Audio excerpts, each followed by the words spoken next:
Mailbag time.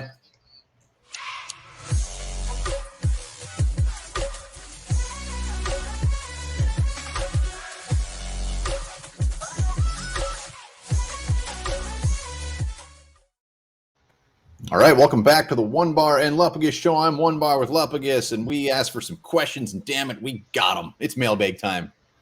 Not much going on, but apparently still a lot of questions on all of your minds, so we're going to answer those right now before we do. Subscribe to the channel, like the vids. We are damn close to 7,300 subscribers. Cannot wait to get there. When we get to 8,000, another big giveaway will be on the horizon. On the horizon, we still need a mailbag theme. We do this episode far too often to not have a jingle. I just wish we had Jesse. What's the guy? Kasopoulos. Kasopoulos to write us a jingle. First season, he was Cochran. Huh, interesting. You just ruined your fact right off the bat. But yeah, we have a plethora of questions. Let's just start. We've had this one a handful of times in the Patreon and also in some of the comments. Everybody asking about our fantasy league. Like, when's it going down? I haven't gotten anything. You haven't told me I'm in. Am I in or am I out? And that's my fault. But it is going down. We have like 22 teams, and we will be sending out info to get into that league. So if you signed up, you can feel confident that you're in. Hell yeah. We're capping it now. It's got to be done, right?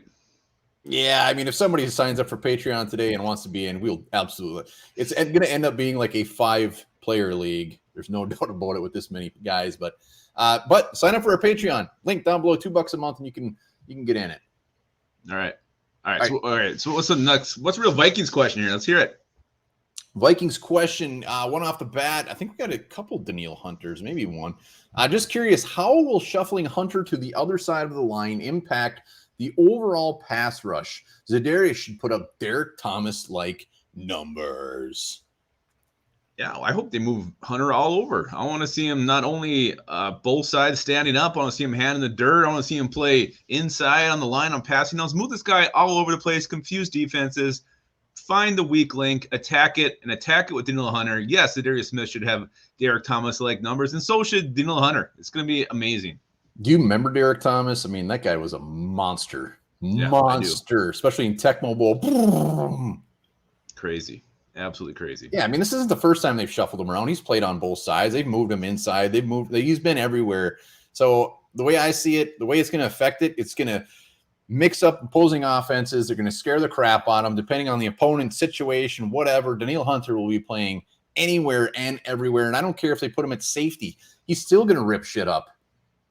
Yeah, let's just hope he stays healthy. Oh, he will. All right, next up, do you see the Vikings keeping C.J. Ham and converting him into a halfback and not keeping a fourth tight end? Then the Vikings could keep more running backs.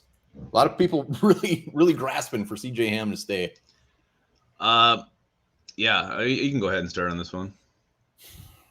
I don't know what to think about C.J. Ham. On one side of it, Kevin O'Connell with the Rams, with Washington, they never had a fullback. It doesn't make sense why all of a sudden he's also going to implement a fullback at a dying position in his new up-and-coming offense. So that part doesn't make sense. But the other side of it is, like, why wouldn't he have let him go by now? C.J. Ham, do him right. If he ends up being like a final cut or something, that'll annoy me. Just not doing it right. Well, I'm just going to answer this in the scope of the question. If you're going to keep C.J. Ham or a 4th tight end, I'm keeping C.J. Ham. That's a better player. I don't want 4 tight ends. Their tight end depth chart is ass. Too many unknowns after Irv Smith. And hell, Irv Smith Jr. is even an unknown. So I'm not keeping 4 tight ends. I would keep 3 tight ends and C.J. Ham if that's really what it came down to. Because C.J. Ham, I know his position doesn't fit in this offense, but he is a hell of a damn good football player. Yeah, that was my long way of saying I just don't think he's going to be on the team. And if they're looking at changing positions, then I really don't think he's going to be on the team. Yeah, but we've seen what he can do. I mean, he has been given the ball in emergency situations. He's been adequate enough. We've seen him actually get down the field, make some catches no fullback should be making. Those routes shouldn't exist. And I don't think they're going to exist in this offense, but he can be capable, so he could be an emergency back. Yeah, so can Ty Chandler. He's going to be like the 5th running back. No, there's a lot of hens in that whorehouse or whatever they say. That doesn't sound right. What do you think of Kevin O'Connell taking some of the practice days for team building instead of practicing? Do we like that? I think it's something you have to do. I was almost going to give a spoiler out, but I'm not going to do it right now. You have to do this. You have to build chemistry with your team, especially coming from where this team was last year with Mike Zimmer, everybody being scared of him, not saying hi to each other in the hallways, especially with the coaching staff. I think it's important. These guys need to play, not only want to play to win the game, but need to want to play for each other. And this is how you build it, by doing things. So I'm fine with it, especially right now. It's June. Yeah, I'm pretty sure this is like normal. Like normal teams do this.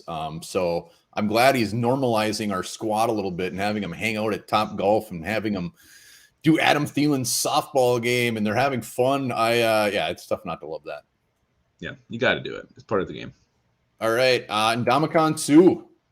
Someone really wants him to be a Minnesota Viking. Basically, he's a great fit. Do you think we'll get him? No, I don't think we will. It hasn't really been this regime's MO to go after big name, high pricey free agents. Darius Smith's probably the only exception, but he's still fairly young. So, Ndamukong Suh, unless there's some serious injuries to Phillips and to Delvin Tomlinson, I do not see this happening. Yeah, I mean, he's one of the greats. He's like 36 or 35 or something, and but that just ain't happening. We got Horrible Harry, we got Tomlinson. We're gonna be moving them all around. Throw a little Watts in there. Throw Hunter in there. I think we're fine. I don't think it'd be that much of an upgrade, to be honest. Yeah, I don't see it happening. All right. Will Zadarius Smith and Danielle Hunter combine for more than 20 sacks or more this season? Well, there's a couple of questions here. Let's start off with that one. You can go first. I think I already kind of tipped my hat at this one. Yeah, absolutely. I mean, I think they're both going to have 20 sacks. We're going to have 40 sacks. Even if one of them gets, I mean, one of these guys, the way I see it, is going to light shit up with like 15 sacks. And the other guy, oh, darn, he's going to get 9 to 11. Yeah. Ooh. Yeah. That's exactly the numbers I was going to say. And I know the second part of this question, I did see this one. It says the Vikings secondary going to have 20 interceptions. Is that correct? That's the same question? That is the next part of the question. And no, they will not. You can have, I mean, that's a lot of interceptions. I don't see it happening. Hell, I'll take half of that. Jesus. Yeah, we had 16 last year, and our secondary was crap. Did we? Yeah, so I mean, 20. I think that's absolutely on the table. 20 is a pretty low number. Great. I thought it was a pretty high number. I'm shocked that we had 16 last year. It feels like we didn't have more than 7. Exactly. Well, I think our linebackers had most of them, but yeah, we had 16 last year. I fully expect our secondary and our guys up front to be causing some serious ruckus, which will allow for us to eclipse that 20. Yeah. Wow. I'm shocked to find out. I'm just flabbergasted right now. The last question really has nothing to do with the Vikings. I think someone thinks Shane Zylstra is still on the team. They want to know the odds of Shane Zylstra making the 53, which it was 0, but I think he's a Lion. I think he's a Detroit Lion. Well, I didn't know if he was talking about Brandon Zylstra, Shane Zylstra. Neither of them are here. I'm going with Shane. Yeah, and I think Brandon's in Carolina, so Brandon probably 80% chance to make that shitty ratty ass squad. Shane, Detroit. I don't give him 10%. I don't know what their tight end. I love Shane Zylstra. Loved him when he was on the show. He is absolutely buried on this depth chart. A depth chart that just signed Devin Funchess to be their tight end, which probably isn't a good sign. But I'm giving Shane Zylstra 50%. Let's go. Wow. Micro Mike's for idiots. Well, maybe Micro Mike's the one who asked that question. It wasn't. Anyways, that is our mailbag. It is empty. It is on the floor. It is in a tissue. And we appreciate all the questions. It is. Yeah, we do. Definitely. And we'll do this again very, very soon. And until then, remember this. Happy cows produce more milk.